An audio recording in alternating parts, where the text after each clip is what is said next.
네, 저는 여기서 커피와 또 이제 지금은 코로나 때문에 저희가 진행을 못 해드리고 있는데 재즈도 저희가 강의를 해요. 해설 있는 재즈.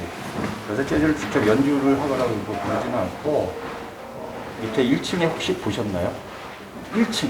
여기는 현재 2층이거든요. 1층에 가보시면 120년 된 그 석벽으로 된 공간이 그대로 지금 저희 보존이 되어 있는데 거기에서 제가 해설을 해드리는 그런 재즈도 조만간, 물론 모든 것들이 다 코로나의 영향 때문에 이제 상황을 봐야 되겠지만 뭐 그런 것도 저희가 진행을 할 예정이고 저는 이제 그래서 그런 것들을 담당하고 있습니다. 그래서 사실은 이제 지난주서부터 젠포라쿠 인문학 아카데미, 저희가 인문학 아카데미는 계속 코로나임에도 불구하고 계속 진행을 해왔는데 커피에 관한 거는 지난주서부터 시작을 했어요. 그래서 매주 수요일 오후 3시서부터 커피에 대한 강좌를 이제 진행을 하는데 이거는 사실 커피를 실습을 병행한다라는 말씀은 이제 여러분들이 들으셨죠. 그렇지만 커피를 1시간 내에 커피 이야기도 다 듣고 실습을 통해서 완벽하게 익히기란 사실 어려운 거예요. 그래서 제가 핸드드립 그래서 실습을 여러분들한테 한번 실습도 같이 하고 시음을 하는 어떤 의미는 그냥 포인트로 가장 집에서 맛있게 먹을 수 있는 그런 방법들, 팁 이런 것들을 제가 여러분들한테 좀 알려드리면 사실은 집에서 커피를 즐기시기에는 큰 무리가 없는 정도로 저희가 진행을 하고 아까도 말씀드렸듯이 조금 시일이 어떻게 될지는 모르겠지만 커피만 진행을 한 3, 4회 정도로 나눠서 핸드드립만 집중적으로 그런 강좌도 지금 모색을 하고 있습니다. 관심을 좀 가져주시고 이렇게 했으면 좋겠습니다. 그래서 매주 수요일 날 진행을 할 거고요. 오늘은 혹시 시인 중에서 랭보를 아시는 분 다 아시죠? 랭보? 혹시 랭보가 커피하고 관련이 있다는 거 혹시 알고 계시나요? 랭보의 별명이 뭔지 아세요? 바람구두를 신은 사나이. 굉장히 천재적인 시인이라고도 알려져 있지만 이분은 굉장히 이 구습, 현체제, 현재의 생활 뭐 이런 거에 굉장히 탈피하고자 했던 시인 중에 한 사람이에요.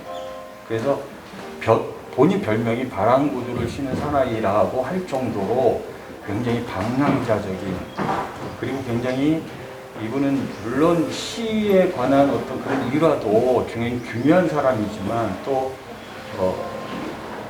시에서는 현대시 그 다음에 상징주의 시의 아주 대표적인 시인이시죠.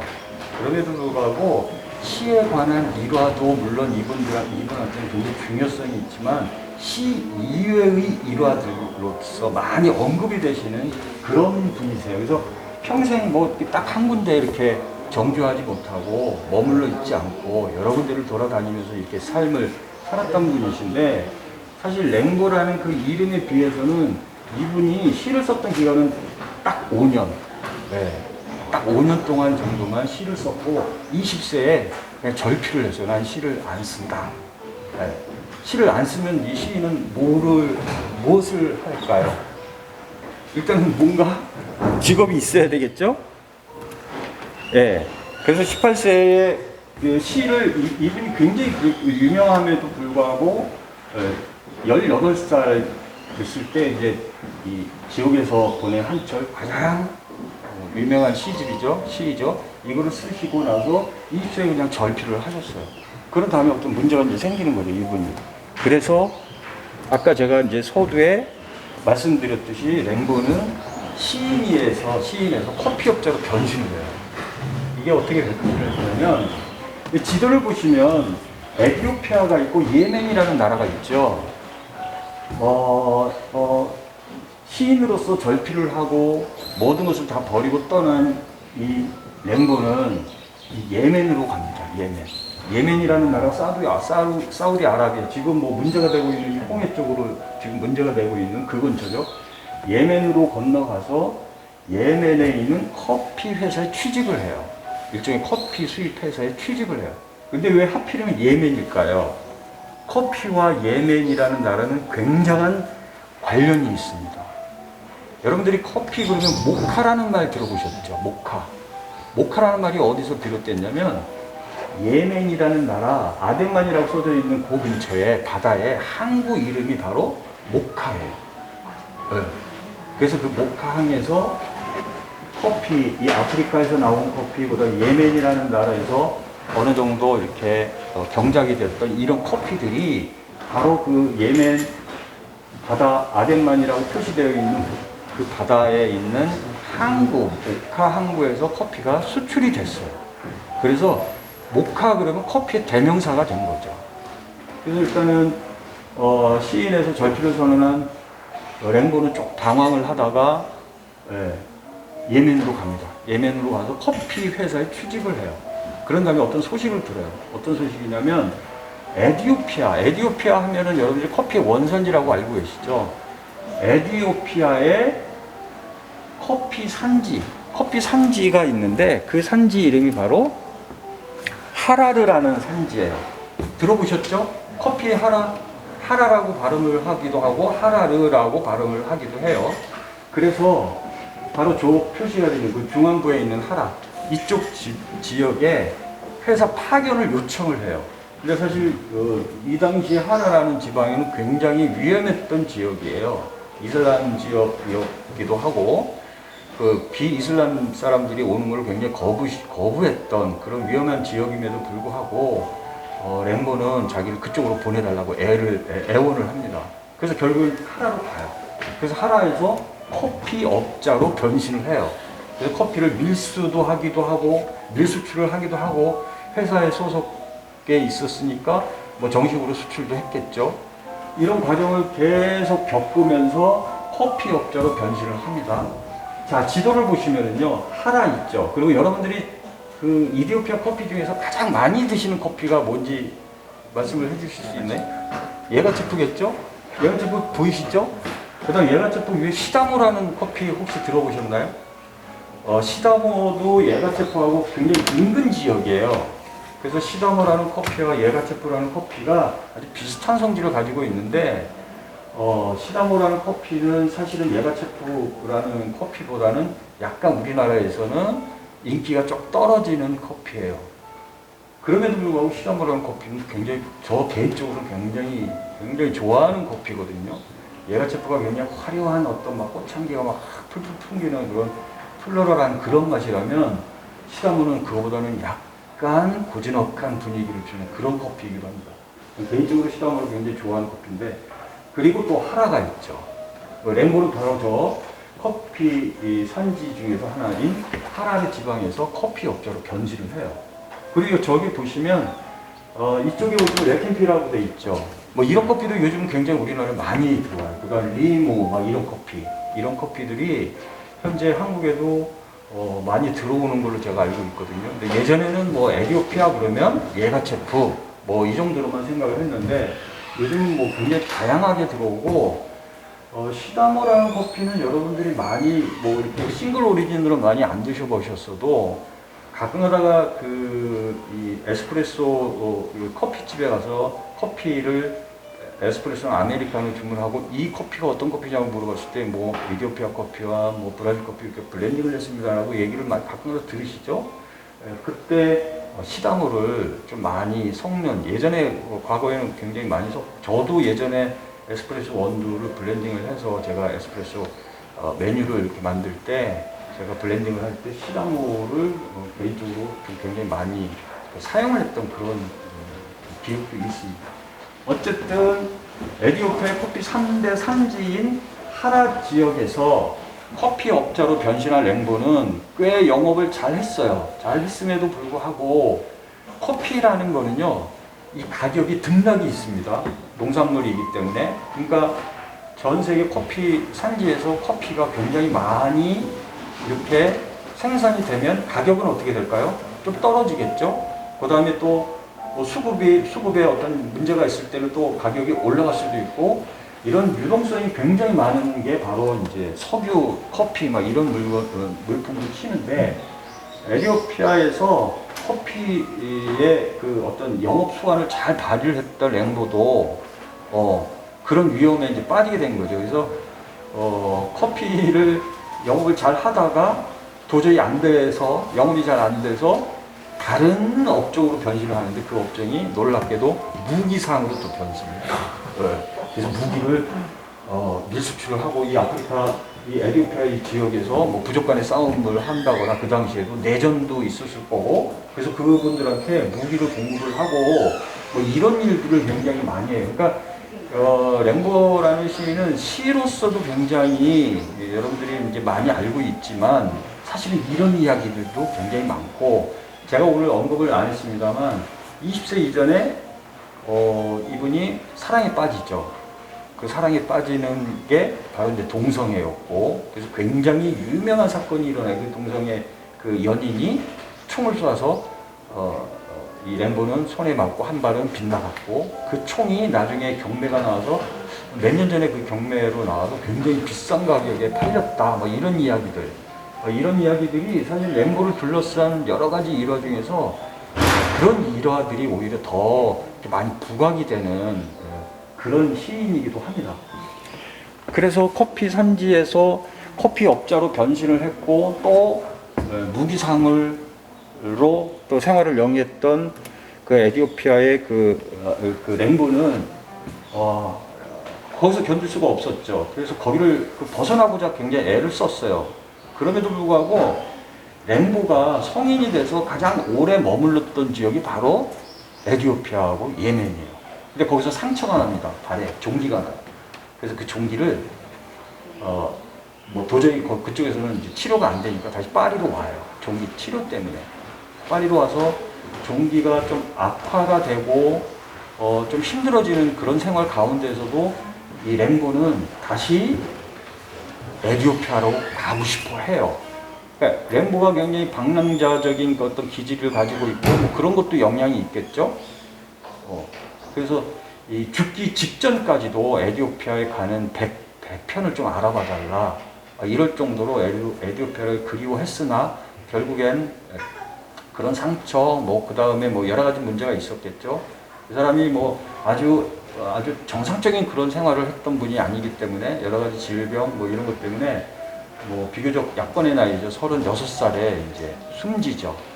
그럼에도 불구하고 이 랭보가 쓴 지옥에서 보낸 한철이라는 그 위대한 시라고 얘기를 하지만 사실은 우리가 이 시를 처음부터 끝까지 읽어보신 분들이 별로 없을 거예요. 왜냐하면 이 시가 상징주의 시예요. 그러니까 보이는 가시적인 어떤 물건이나 가시적인 어떤 거에서 거기서 상징적인 것을 뽑아내서 비가시적인 거, 그러니까 보이지 않는 관념들 이런 것들을 추출을 하려고 시를 썼던 분이기 때문에 시가 굉장히 비유와 은유, 상징 이런 것들이 막 번복이 돼서 사실은 읽기가 굉장히 버거울 수도 있어요.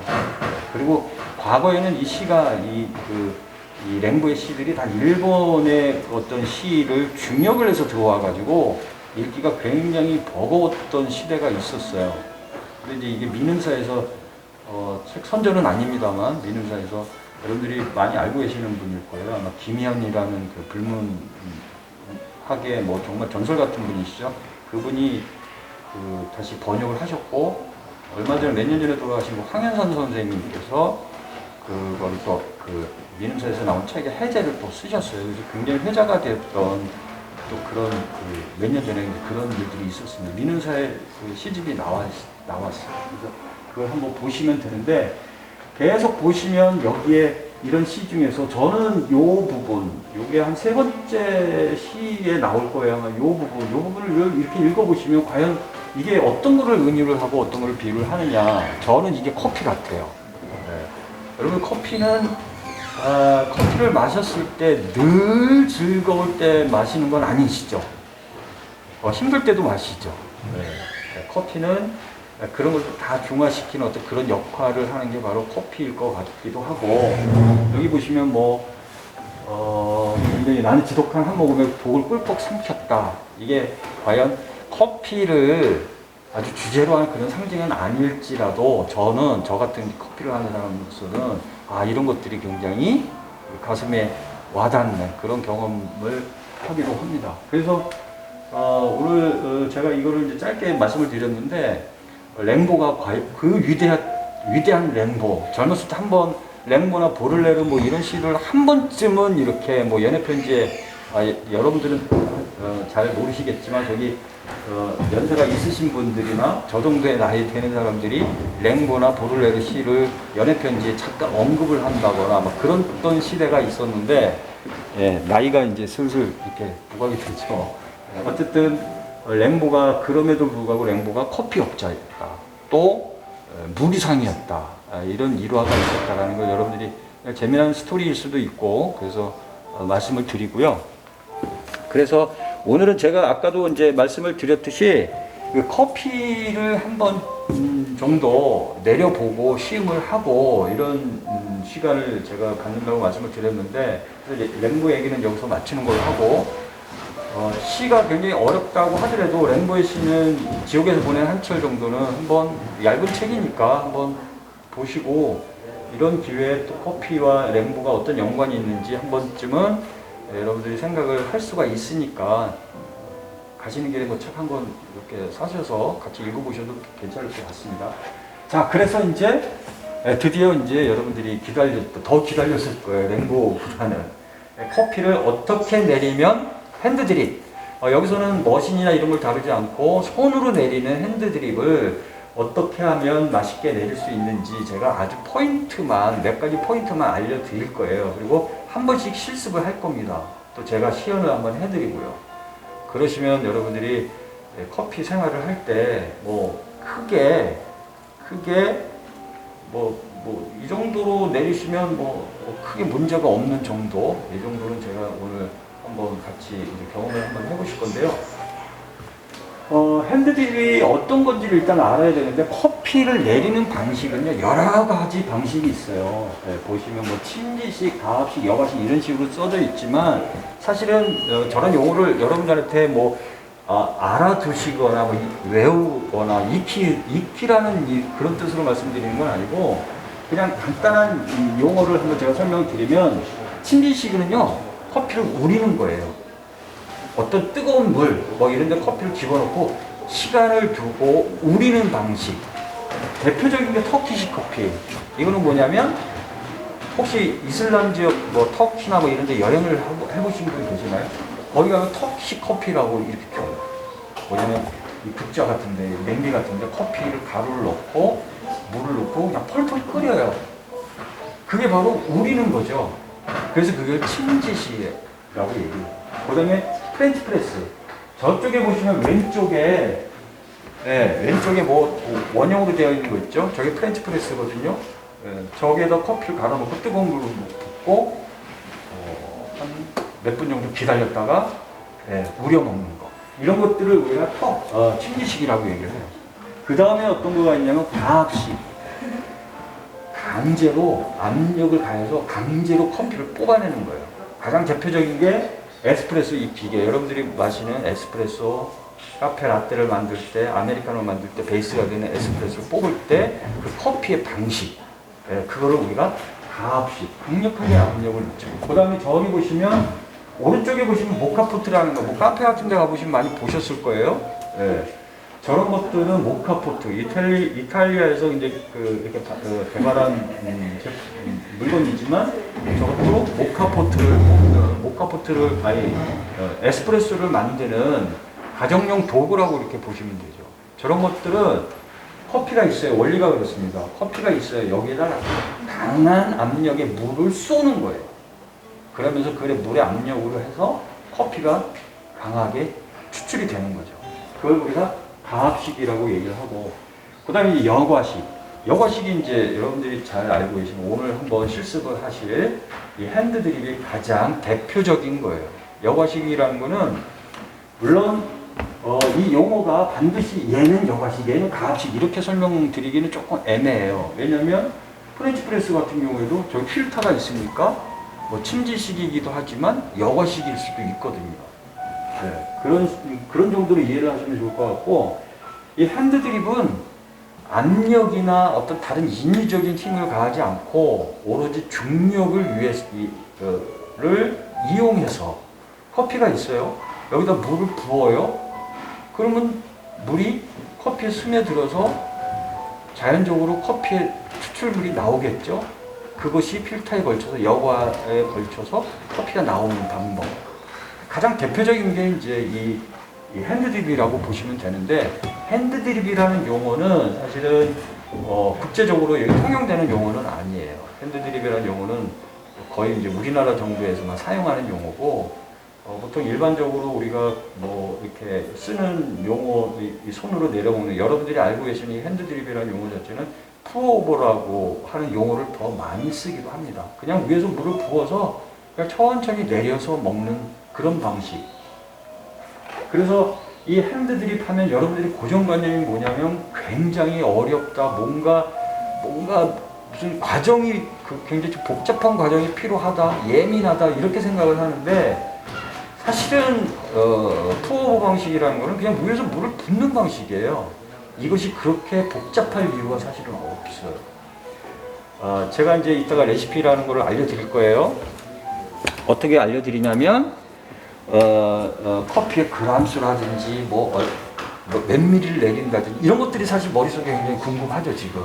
그것이 어떻게 보면 가장 궁금한 핵심일 수도 있어요. 근데 그런 것들은 오히려 중요하지 않습니다. 자 보세요. 제가 요리사예요. 그래서 TV에 나왔어요. 그래서 대중들한테 어떤 요리 레시피를 설명드려요. 가령 뭐 커피하고 된장찌개는 어울리지는 않지만 제가 된장찌개를 한번 요리사가 된장찌개에 대해서 레시피를 막 설명드려요. 그 그대로 우리 집에서 적용할까요? 그렇지 않죠. 거의 얼마든지 변형을 할 수가 있죠.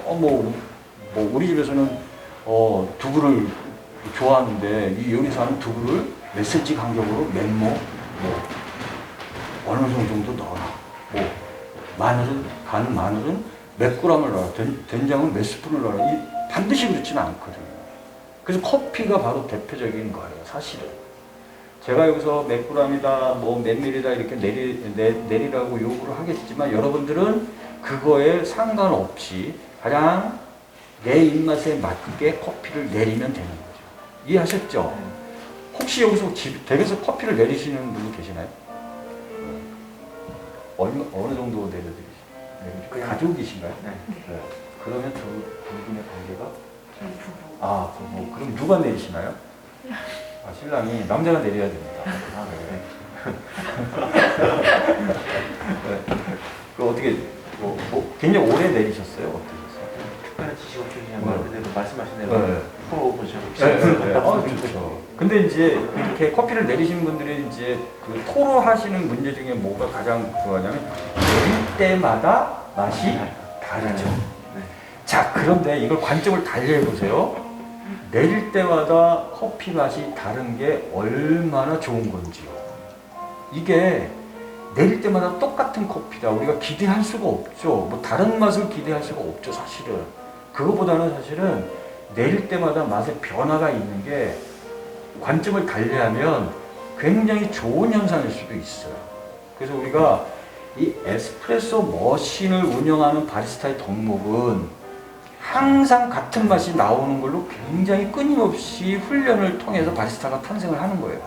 근데 이 핸드드립이라는 거는 손으로 내리는 이 커피는 내릴 때마다 누구한테 내려주느냐, 또 분위기에 따라서 누구하고 마시느냐에 따라서 커피 맛이 수많은 맛으로 변해지는 게 이 핸드드립의 묘미예요.